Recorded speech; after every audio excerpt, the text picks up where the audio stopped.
Hello friends. आज एक बड़ी इम्पोर्टेंट टॉपिक को डिस्कस कर रहे हैं हम लोग। और ये एक ऐसा टॉपिक है जिसको समझना बहुत ही ज़रूरी है स्टॉक मार्केट में इंटर करने से पहले। टॉपिक ये है कि इन्वेस्टमेंट में और ट्रेडिंग में क्या फ़र्क होता है।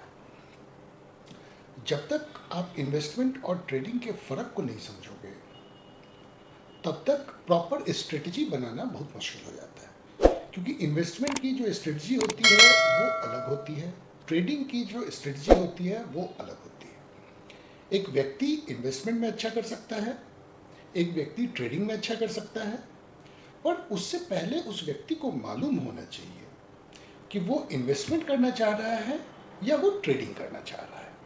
तो मोटा मोटी जो इसके डिफरेंस को एक्सप्लेन किया जाता है उसमें पहला जो डिफरेंस है कि जो इन्वेस्टमेंट होता है ये लंबे समय के लिए होता है, 1 साल के लिए, 2 साल के लिए, 4 साल के लिए, 10 साल के लिए, 20 साल के लिए। और जो ट्रेडिंग होता है वो छोटे समय के लिए होता है।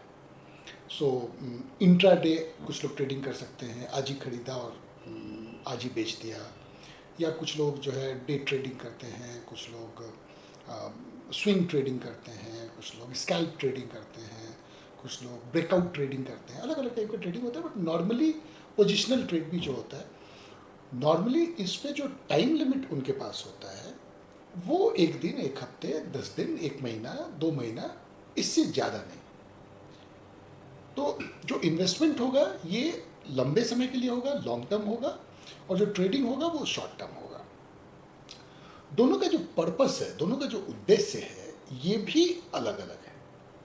जो इन्वेस्टमेंट का पर्पस होता है, जो इन्वेस्टमेंट का गोल होता है, वो होता है धीरे धीरे वेल्थ क्रिएट करना, gradual building of wealth. Trading में क्विकली अर्निंग मनी, क्योंकि ट्रेडिंग में क्या होता है कि वो जल्दी से गेन चाहते हैं। जो इन्वेस्टर क्या चाहते हैं, वो चाहते हैं कि एक समय के बाद हमें इन्वेस्टमेंट का गेन मिले, गेन ज़्यादा मिलेगा, ज़्यादा समय के बाद मिलेगा।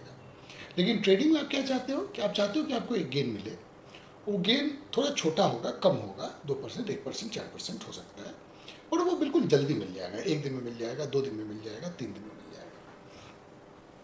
इन्वेस्टमेंट में सबसे ज़रूरी होता है कि आप कितने दिन तक मार्केट में हैं। सो ये कहा जाता है कि टाइम इन द मार्केट। आप जितने ज़्यादा समय तक उस इन्वेस्टमेंट में बने रहते हैं, आपके बेनिफिट होने की जो पॉसिबिलिटी है वो बढ़ती जाती है। ट्रेडिंग में ज़्यादा समय की बात नहीं होती, इट इज़ द टाइमिंग। बिल्कुल सही समय पे किसी ट्रेड में इंटर करना और बिल्कुल सही समय पे उस ट्रेड से निकल जाना। सो इन्वेस्टमेंट में इंपॉर्टेंट क्या है? Time in the market. Trading में इंपॉर्टेंट है time in the market. Investment एक हिसाब से सिंपल होता है। आप कोई इंडेक्स लेते हो या कोई स्टॉक चूज करते हो, और उस स्टॉक के हिसाब से जो है आप उसका रिजल्ट देखते हो, और फिर आप देखते हो कि एक समय के बाद जो है इसका क्या एक्सपेक्टेड प्राइस होगा। उस हिसाब से जो ट्रेडिंग होता है, इसका जो ऑपरेशन है, दिस इज कॉम्प्लेक्स। ये एक जो है इम्पॉर्टेंट चीज़ है। इन्वेस्टमेंट में आपको अपने इन्वेस्टमेंट को, पोर्टफोलियो को बिल्कुल hour by hour, day by day, week by week track करने की ज़रूरत नहीं है। इनफैक्ट कई इन्वेस्टर हैं जो कि कहते हैं कि हम अपने पोर्टफोलियो को 1 महीने, 2 महीने में देखते हैं, एक बार ट्रैक करते हैं। पर आपको ट्रेडिंग में अपने पोर्टफोलियो को बिल्कुल minute by minute and hour by hour उसको जो है ट्रैक करने की ज़रूरत होती है। इसलिए इन्वेस्टमेंट में अपने पोर्टफोलियो को ट्रैक करने में बहुत समय नहीं लगता है, ट्रेडिंग में उस हिसाब से काफ़ी ज़्यादा समय लगता है। जो आपका इन्वेस्टमेंट होता है, this is largely fundamental analysis के थ्रू होता है, और ट्रेडिंग जो है लार्जली टेक्निकल एनालिसिस के थ्रू होता है। इसके डिफरेंस में जाएंगे कि ऐसा क्यों होता है। और एक काफ़ी इम्पॉर्टेंट चीज़ है कि जो इन्वेस्टमेंट का प्रॉफिट होता है ये अंडरलाइंग एसेट के इंट्रिंसिक वैल्यू के ग्रोथ पे डिपेंड करता है ज़्यादा, तब जबकि ट्रेडिंग का जो प्रॉफिट होता है ये मार्केट के फ्लक्चुएशन पे डिपेंड करता है। और शॉर्ट टर्म में जो मार्केट का फ्लक्चुएशन है ये सबसे ज़्यादा इम्पॉर्टेंट होता है, पर लॉन्ग टर्म में जो अंडरलाइंग एसेट का अर्निंग है या उसका जो इंट्रिंसिक वैल्यू है ये ज़्यादा इम्पॉर्टेंट होता है। तो इसलिए जो इन्वेस्टर्स होते हैं वो फ्लक्चुएशंस को अवॉइड करते हैं या फ्लक्चुएशंस को इग्नोर करते हैं कि चल ठीक है, मार्केट ऊपर जा सकता है, नीचे जा सकता है। वो अंडरलाइंग एसेट के इंट्रिंसिक वैल्यू पे कंसंट्रेट करते हैं।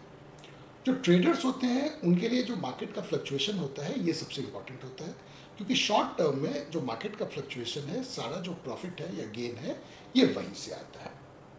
तो ये जो है कुछ इम्पॉर्टेंट डिफरेंस है इन्वेस्टमेंट का और ट्रेडिंग का।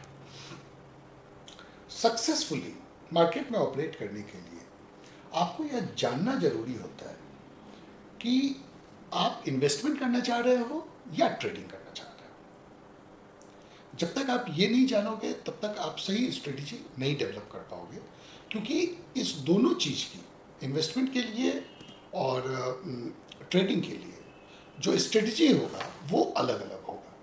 अब ये स्ट्रेटजी का जो डिफरेंस है वो कहाँ से आता है, तो इसमें जैसे ये देखिए, एक स्टडी किया गया, मैंने काफ़ी सारे स्टडीज़ को देखकर एक डेटा मैं आपसे शेयर करना चाह रहा हूँ। और ये जो डेटा मैं आपसे शेयर करना चाह रहा हूँ अभी स्क्रीन पे आ जाएगा। इसमें आप देखोगे कि चांसेस ऑफ नेगेटिव रिटर्न कितना है। जो नेगेटिव रिटर्न के चांसेस हैं वो कितने हैं, तो आप देखोगे कि अगर आप डे के हिसाब से, डे वाइज के हिसाब से मार्केट को देखिएगा तो 47% ऑफ द डेज मार्केट नीचे जाता है, 53% ऑफ द डेज मार्केट ऊपर जाता है। कहने का क्या मतलब है कि अगर इंडिया में जैसे अप्रॉक्सीमेटली 200 डेज मार्केट ओपन रहता है, तो इस 200 डेज में 53% मतलब 106 दिन मार्केट ऊपर जाएगा और 94 डेज मार्केट नीचे जाएगा। जनरल जो डेटा है जिससे जो ये हुआ। लेकिन अगर आप इसी को वीकली चार्ट पे देखिएगा कि किस वीक में, कितने वीक में मार्केट ऊपर जाता है, तो 62% वीक में मार्केट ऊपर जाता है, 38% में मार्केट नीचे जाएगा। जब आप मंथली देखोगे तो आप देखोगे कि ऑलमोस्ट 70% मंथ्स में मार्केट ऊपर जाता है, 30% में मार्केट नीचे जाता है। पर जब आप ईयरली देखोगे तो आप देखोगे कि 25% ईयर्स ऐसे होंगे जब मार्केट नीचे जाएगा, 75% ईयर्स में मार्केट ऊपर जाएगा। ये बड़ी इंपॉर्टेंट चीज़ है कि जैसे जैसे आपका टाइम लिमिट स्टॉक मार्केट में बढ़ते जाता है, time in the stock market बढ़ते जाता है, वैसे वैसे नेगेटिव रिटर्न मिलने की जो पॉसिबिलिटी है वो घटती जाती है। तो अगर आप एक साल के हिसाब से मार्केट में एंटर करते हो तो 25% चांसेस हैं कि आपको मार्केट में नेगेटिव रिटर्न मिल जाए, 75% of the years you will gate positive return. लेकिन अगर आप 3 साल के लिए इन्वेस्टमेंट में जाते हो तो वो जो पॉसिबिलिटी नेगेटिव रिटर्न की थी वो 25% से घट के अब वो 11% रह जाती है। जब आप 5 साल के लिए जाते हो तो वो 11% से घट के 5% रह जाती है। मतलब अगर आप 5 साल के लिए मार्केट में इन्वेस्ट करने के लिए प्लान कर रहे हो तो 95% पॉसिबिलिटी है कि आपका जो रिटर्न होगा वो निगेटिव होगा, पॉजिटिव होगा। और अगर आप 7 साल के लिए मार्केट में इन्वेस्ट करते हो तो 99% चांसेस हैं कि आपका जो रिटर्न है ये पॉजिटिव होगा। तो जो ट्रेडिंग में जो लोग हैं उनका जो डिसएडवांटेज है वो ज़्यादा है। मतलब 47% चांसेस है कि मार्केट नीचे जाएगा। अगर आप डे ट्रेड कर रहे हो एक दिन के लिए, चलो मान लिया कि आप मार्केट में हो, तो 47% चांसेस है कि मार्केट नीचे जाएगा, 53% चांसेस है कि मार्केट ऊपर जाएगा। पर एट द सेम टाइम कुछ ट्रेडिंग में कॉस्ट लगता है, STT है, एक्सचेंज के चार्जेस हैं, स्टैम्प ड्यूटी है, ब्रोकरेज है। तो जब आप उन चार्जेस को ले लोगे कंसिडरेशन में तो ये 47% जो है मतलब और ज़्यादा हो जाता है। इसी टाइप से तो ट्रेडिंग में जब आप इन्वेस्ट कर रहे हो तो उसमें सबसे इंपॉर्टेंट चीज़ क्या होता है, टाइम इन द मार्केट। आप कितने समय तक मार्केट में हो। तो अगर आप सफिशिएंटली लॉन्ग टाइम के लिए मार्केट में हो तो काफ़ी अच्छी पॉसिबिलिटी है that you will get a positive return और you can get good return also. पर अगर आप बहुत शॉर्ट टर्म के लिए हो तो रिटर्न मिलना थोड़ा मुश्किल है, क्योंकि मार्केट लार्जली शॉर्ट टर्म में काफ़ी पॉसिबिलिटी होती है कि मार्केट निगेटिव रिटर्न दे। तो ये एक डिसएडवांटेज है ट्रेडर्स के लिए जो शॉर्ट टर्म के लिए मार्केट में ट्रेड करते हैं। इसलिए एक ट्रेडर के लिए टाइमिंग इज़ वेरी इंपॉर्टेंट। एक इन्वेस्टर के लिए टाइमिंग इज़ इम्पॉर्टेंट, बट एक ट्रेडर के लिए जो टाइमिंग है ये अत्यंत इम्पॉर्टेंट है, क्योंकि ट्रेडर के पास टाइम नहीं होता है। एक दिन, 2 दिन, 4 दिन, 1 हफ्ते, 10 दिन में आपको ट्रेड क्लोज करना होता है। तो ट्रेडर को उस पर्टिकुलर जगह पे एक प्रॉपर स्ट्रेटजी होनी चाहिए कि हम किस पर्टिकुलर पॉइंट पे इंटर करते हैं, किस पर्टिकुलर पॉइंट पे एग्जिट करते हैं। और ऐसे ट्रेडिंग में पैसा कमाना मुश्किल है, अधिकांश लोग नहीं कमाते हैं। आजकल क्या है, आजकल जैसे ही आप कोई ब्रोकरेज का अकाउंट खोलते हो तो एक जो है सेबी का स्टडी आता है, जो सेबी का स्टडी ये बताता है कि इस महीने 90% लोगों ने जो है ट्रेडिंग में पैसे लूज किए। जब आप 3 साल 4 साल का डेटा देखोगे, ये तो 1 महीने का डेटा है जिसमें 90% लोग लूज किए। जब आप लॉन्गर टर्म का डेटा देखोगे तो यू विल फाइंड कि 99% लोग इसमें लूज करते हैं। स्टिल कुछ लोग ट्रेडिंग में पैसे अर्न कर सकते हैं और करते हैं। जो बड़े बड़े ट्रेडर्स हैं जिनका आपने काफ़ी नाम सुना होगा, जॉर्ज सोरोस या जिम रोजर्स कमोडिटी में, या कई सारे हेज फंड हैं जो कि काफ़ी अच्छा करते हैं। तो इस प्रकार ऐसा नहीं है कि ट्रेडिंग में पैसा नहीं कमाया जा सकता है, पर ट्रेडिंग में पैसा कमाना थोड़ा मुश्किल है इन्वेस्टमेंट में पैसा कमाने की तुलना में। इसीलिए हमने कहा था कि ट्रेडिंग का जो पोर्शन होता है वो थोड़ा कॉम्प्लेक्स होता है, इन्वेस्टमेंट का जो है ये थोड़ा सिंपल होता है। बेसिकली जिस बात को समझने का एक और इम्पॉर्टेंट चीज़ है जिसको समझने की ज़रूरत है, वो बड़ी इम्पॉर्टेंट चीज़ है कि शेयर मार्केट में आपको 2 टाइप के रिटर्न मिलते हैं। एक काफ़ी बड़े इन्वेस्टर हुए हैं पीटर लिंच। तो पीटर लिंच ने एक फॉर्मूला दिया कि प्राइस क्या होता है। तो प्राइस होता है price earning ratio multiplied by earning per share. Price divided by earning is price earning ratio. अब अर्निंग को इधर लेके चले गए तो price is equal to price earning ratio into earning per share.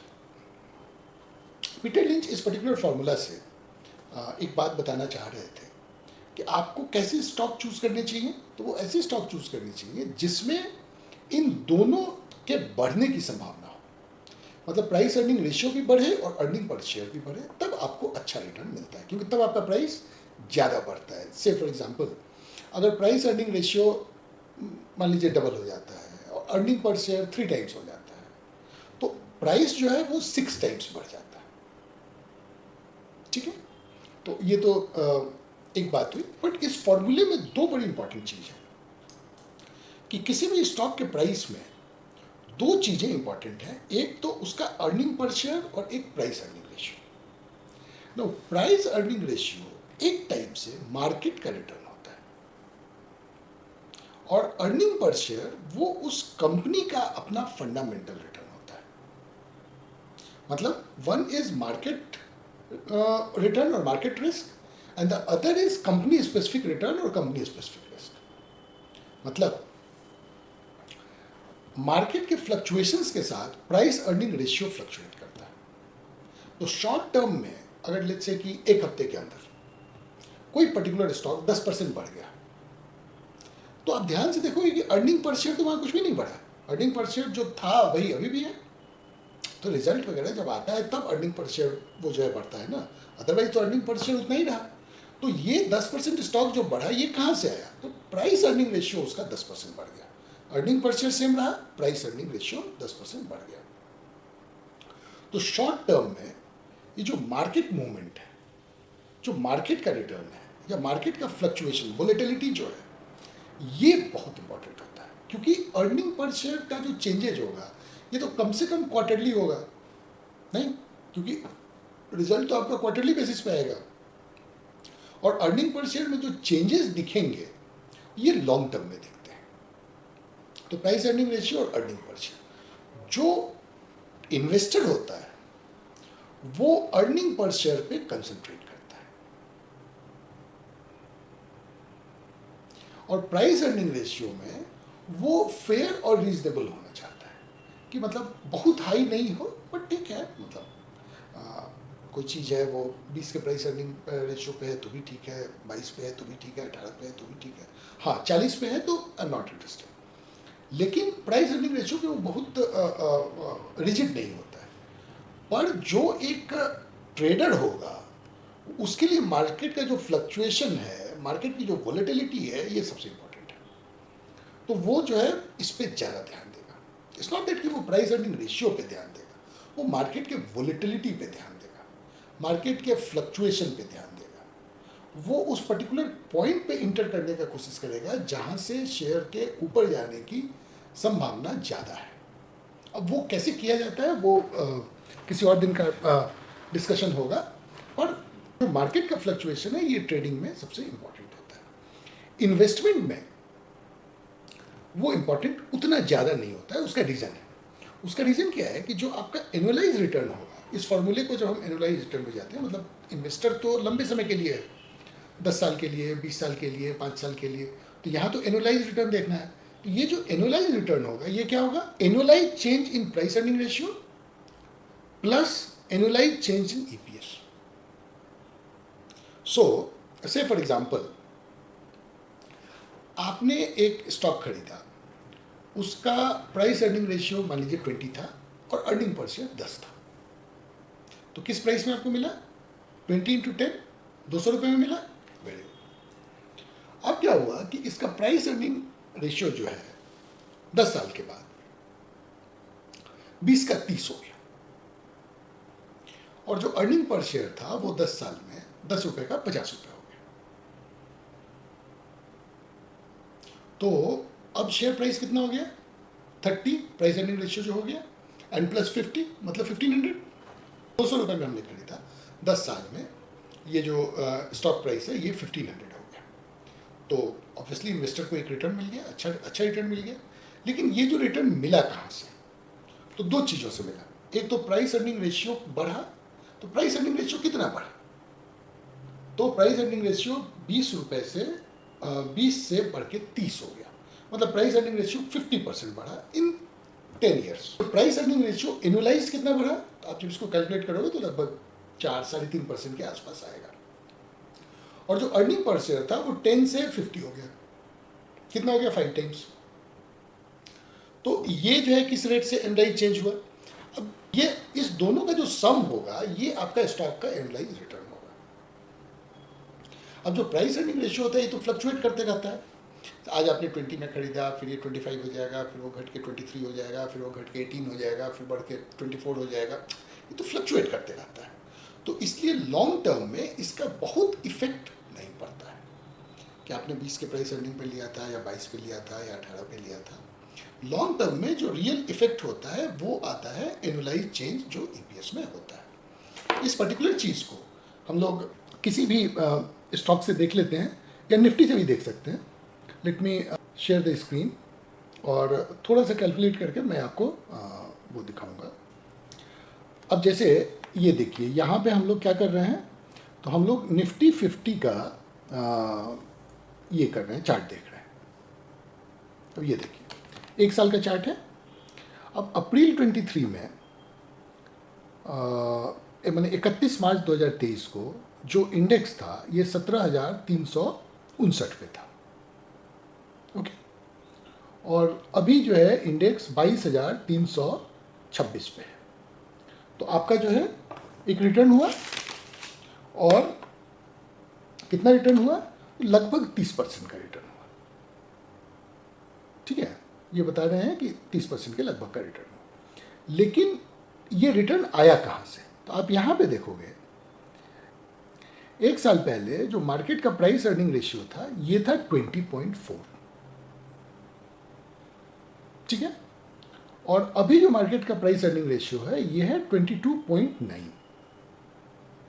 इसका मतलब कि ये जो 1 साल में रिटर्न आया उसका एक पोर्शन प्राइस अर्निंग रेशियो के चेंज होने के कारण आया, जो कि 20.4 से बढ़ के 22 हो गया, मतलब 10% के लगभग प्राइस अर्निंग रेशियो में जो चेंज आया वो आपके रिटर्न में आ गया, प्लस इसके अलावा थोड़ी सी अर्निंग जो है बड़ी होगी, तो इन दोनों का आ जाता है रिटर्न। जब आप इसको 10 साल में देखोगे, जो प्राइस अर्निंग रेशियो है वो इस टाइप से होता है, मतलब 18.9 से बढ़ते बढ़ते ये जो है फिर से 22 आ जाता है, फिर घट के जो है 20, 18, 19.5, ये फ्लक्चुएट करता है। ये तो एक ये है एवरेशन है कोविड के टाइम के बाद का, और उसके बाद फिर जो है ये अपना घट के जो है 19 आ जाता है। तो जो आपका रिटर्न आएगा ये कैसे आएगा? Price earning ratio multiplied by earning per share. तो प्राइस अर्निंग रेशियो कितना बढ़ा और अर्निंग पर शेयर कितना बढ़ा, और इसीलिए लोग अपना ये कहते हैं कि जब दोनों साथ में हो, जो पीटर लिंच कहते थे कि जब दोनों साथ में हो, जब प्राइस अर्निंग रेशियो और अर्निंग पर शेयर दोनों बढ़ते हैं, तब आपको मार्केट से बहुत अच्छा रिटर्न मिलता है। फिर जब आप को देखेंगे तो एक ट्रेडर के लिए जो मार्केट की वोलेटिलिटी है वो सबसे इम्पॉर्टेंट होती है, और एक इन्वेस्टर के लिए जो अर्निंग पर शेयर होता है वो सबसे इम्पॉर्टेंट होता है, क्योंकि जो वोलेटिलिटी है ये लॉन्ग टर्म में एक दूसरे को कैंसिल आउट कर देती है। इन द सेंस कि आज आपने जो है 20 प्राइस अर्निंग पे कोई स्टॉक खरीदा या इंडेक्स खरीदा, तो ये कभी 25 होगा, कभी 22 होगा, कभी 18 होगा, कभी 17 होगा। जब आप इसको 10 साल के बाद भी देखोगे तब भी ये 20 के ही आसपास कहीं होगा, पर अर्निंग पर शेयर ये कंटिन्यूअसली बढ़ता जाएगा। तो लॉन्ग टर्म में जो अर्निंग पर शेयर जो अर्निंग होता है इसका इंपॉर्टेंस ज़्यादा होता है, शॉर्ट टर्म में जो फ्लक्चुएशंस होते हैं उसका इंपॉर्टेंस ज़्यादा होता है। तो यही चीज़ है, और इसी के हिसाब से कभी भी जब कोई स्टॉक मार्केट के लिए स्ट्रेटजी बनाते हैं तो उसमें इन चीज़ों का ध्यान रखना बहुत ज़रूरी है कि हम एग्जैक्टली करना क्या चाहते हैं, हम एग्जैक्टली अचीव क्या करना चाहते हैं, और फिर उस चीज़ को अचीव करने के लिए हिस्ट्री से हमें क्या नॉलेज मिल रहा है, क्या गाइडेंस मिल रहा है। क्योंकि हिस्ट्री अपने को रिपीट तो नहीं करता, बट इट राइम्स। पहले जो हुआ एग्जैक्टली वो तो नहीं होगा, पर जैसा पहले हुआ है वैसा आगे भी होता रहेगा। इंपॉर्टेंट चीज़ है, और इस हिसाब से आप लोग एक बार देखो इन्वेस्टमेंट और ट्रेडिंग का जो फंडामेंटल डिफरेंस है उसको समझो। क्या क्या डिफरेंस हमने बताया? एक, जो इन्वेस्टमेंट है वो लॉन्ग टर्म होगा, ट्रेडिंग शॉर्ट टर्म होगा। इन्वेस्टमेंट में ग्रेजुअली धीरे धीरे वेल्थ क्रिएट किया जाता है, ट्रेडिंग में ये शॉर्ट टर्म ट्रेडिंग होता है जो कुछ इनकम भी क्रिएट कर सकता है। और इन्वेस्टमेंट में सबसे ज़रूरी है टाइम इन द मार्केट, आप कितना समय मार्केट में रहते हो। ट्रेडिंग में टाइमिंग इज़ वेरी इंपॉर्टेंट। अगर आप इन्वेस्टर हो और आपकी टाइमिंग थोड़ी गड़बड़ा जाए तो कोई फ़र्क नहीं पड़ता है। अगर अर्निंग पर शेयर आपका बढ़ते जाता है तो आपने उसको जो है थोड़ा महंगा खरीदा, थोड़ा सस्ता खरीदा, इससे कोई फ़र्क नहीं पड़ता। बट एज ए ट्रेडर, चूँकि आपके पास ज़्यादा टाइम तो है नहीं, तो ज़्यादा टाइम नहीं है तो उसमें तो कोई अर्निंग पर शेयर तो बढ़ने वाला है नहीं। तो उस हिसाब से एक ट्रेडर के लिए टाइमिंग सबसे इम्पॉर्टेंट होता है। इन्वेस्टमेंट का जो प्रोसेस है ये थोड़ा सिंपल होता है, ट्रेडिंग ये जो है थोड़ा सा कॉम्प्लेक्स होता है।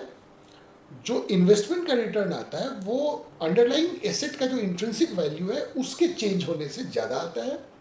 ट्रेडिंग का रिटर्न मार्केट के वोलेटिलिटी के थ्रू आता है, और जो इन्वेस्टर्स होते हैं ये लार्जली फंडामेंटल एनालिसिस के थ्रू इंटर करते हैं, टेक्निकल एनालिसिस का सपोर्ट ले सकते हैं और लेते हैं, बट लार्जली फंडामेंटल एनालिसिस। जो ट्रेडर्स हैं ये लार्जली टेक्निकल एनालिसिस से करते हैं। हाँ, ट्रेडिंग के लिए स्टॉक्स वगैरह सिलेक्ट करने में थोड़ा बहुत फंडामेंटल का भी ये सपोर्ट ले सकते हैं। जब आप इन चीज़ों को समझोगे फिर देखो ये कैसे कैसे टाइम में हम रहते हैं, कितने टाइम में जो है मार्केट नीचे होता है या ऊपर होता है, क्या उसकी प्रोबेबिलिटी है, क्या उसकी पॉसिबिलिटी है, तो आप एक जो है सही इन्वेस्टमेंट का या ट्रेडिंग का स्ट्रेटजी डेवलप कर पाओगे। बट उससे पहले जो प्रश्न आपको अपने आप से पूछना चाहिए वो ये है कि आप ट्रेडर हो या इन्वेस्टर, क्योंकि दोनों के रास्ते अलग अलग हैं। मैं यह नहीं कह रहा कि कौन रास्ता सही है, कौन रास्ता गलत है, कौन रास्ता अच्छा है, कौन रास्ता बुरा है, पर आपको मालूम होना चाहिए कि आप किस रास्ते पर चल रहे हो। जब तक आपको ये नहीं मालूम होगा कि आप किस रास्ते पर चल रहे हो तब तक आप अच्छे से नहीं चल सकते हो। अच्छे से चलने के लिए यह निहायत ज़रूरी है कि आप इस बात को समझो। ये जो हम लोगों ने डिफरेंस वगैरह के बारे में डिस्कस किया, इस पे सोचो, इस पे विचार करो और अपने आप को देखो कि आप इन्वेस्टर हो, ट्रेडर हो, और फिर उसके हिसाब से एक स्ट्रेटजी डेवलप करने की कोशिश करते हैं। Thank you. आज के लिए बस।